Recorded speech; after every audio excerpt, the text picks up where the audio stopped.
สบายดีตอนเช้าพี่น้องเมื่อนี้วันที่4 เดือน 1 ปี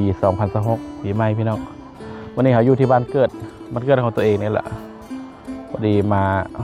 งานเสียชีวิตญาติพี่น้องเดี๋ยวเมื่อนี้เขากำลังสิไปนั่นไปตัดไม้หลายลำเดี๋ยวสิไปเบิ้ง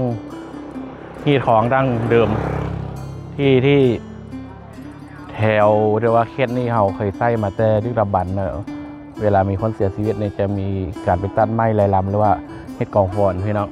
เดี๋ยวนำไปเบิ้งน้ำกันไป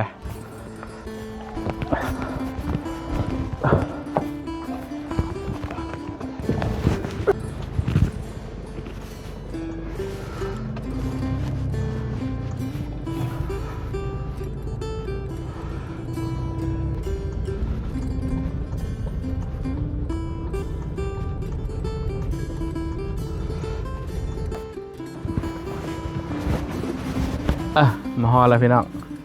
เดี๋ยวเข้าไปเบิ้งเลยว่าเขาตัดเอาไม้กันอะไรนะแล้วก็เอาลายไปเลยไปเข้าไปเลยนี่เบิ้งบรรยากาศพี่น้องอันนี้คือยันตีพี่น้องมาช่วยกัน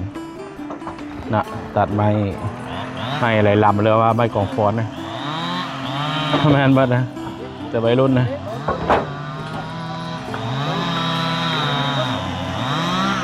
เดี๋ยวจะไปช่วยกันพระเจ้าโขดก่อน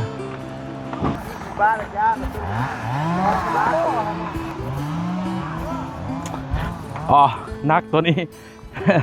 ไม่ดิฟพี่น้อง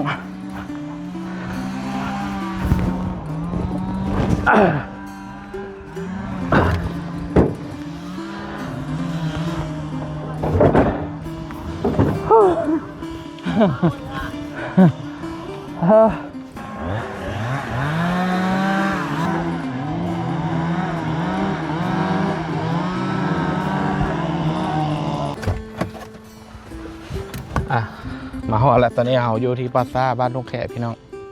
หลังจากเขาไปตัดอันน่ะไม้หลายลำเลยว่าไม้กองฟอนมาแล้วเดี๋ยวเขาไปเบิ่งกันเลยว่าวิธีการเฮ็ดกองฟอนเฮ็ดแบบใดนะไป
นี่สำเร็จแล้วนะพี่น้องนี่เอิ้นว่ากองฟอน7 สั้น